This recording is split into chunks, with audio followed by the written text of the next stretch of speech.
Well, y'all, it's been a year and a half since I chopped all of my hair off, went back to the creamy crack, and got a pixie. And I've learned a whole lot. So here are 5 things to consider before getting a pixie cut. The first thing to consider is, do you have access and the budget for a licensed hair care professional? I do not recommend starting and maintaining this style on your own unless you already are a licensed hair care professional. But even if you are, this is a style that's best when it's maintained professionally. And don't be afraid to go to old school stylists, the ones that still use the clippers and pressing combs. This style requires precision, skill, and experience. And not to mention, this person's gonna be over the crown of your head, so you want them to have good energy and preferably be a friend. Hey, Jasmine girl! The next thing to consider is your hair texture. Do you want a relaxed pixie or a natural pixie? Now, personally, my natural hair texture is 4C, so I definitely wanted to relax my hair so that my edges and my back and sides would lay down. This is something else that a licensed hair care professional can really help you figure out. I needed the creamy crack for my edges to lay back. Hello, please. The third thing to consider is the shape and the style. This hairstyle can come in different shapes and lengths,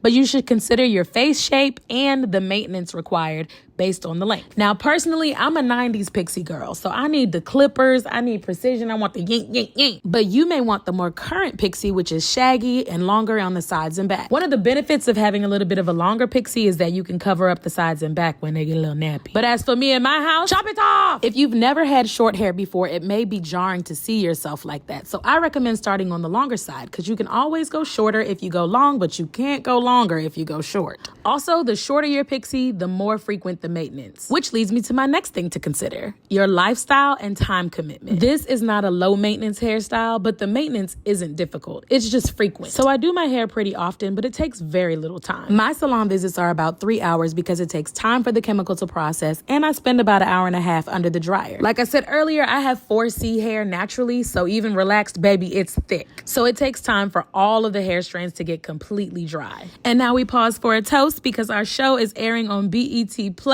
Watch Churchy Season 2. August 21st, y'all. We actually met on the set of Churchy because Jasmine is the head of the hair department and I'm in the cast, and baby, she slayed my hair, okay? When I'm maintaining my hair myself in between salon visits, I break it up into stages. I'll wash and mold my hair and dry it in one day. I'll wear it molded for a few days or even up to a week, and then curl it on the day when I actually have to do something. So depending on your schedule, this style may or may not work for your lifestyle. The last thing to consider is the products that you'll need, because you're gonna use them often. A few products actually carried over really well from my natural days. The Design Essentials product line works really well for me, especially their avocado shampoo and conditioner, as well as their foam wrap for the times that I'm wearing it molded. It gives a super firm hold, but when I'm doing the whole process all in one day, I prefer the Nairobi foam wrap. The hair has a little bit more movement, and it's just overall easier to manipulate after it's dry with the Nairobi foam wrap. I also love the Mizani hair milk. That's been the leave-in conditioner that I've been using since like 2020. Good old-fashioned eco styler gel when I want to lay down the back and sides. And as far as relaxer, Mizani's sensitive scalp relaxer has been my gold star.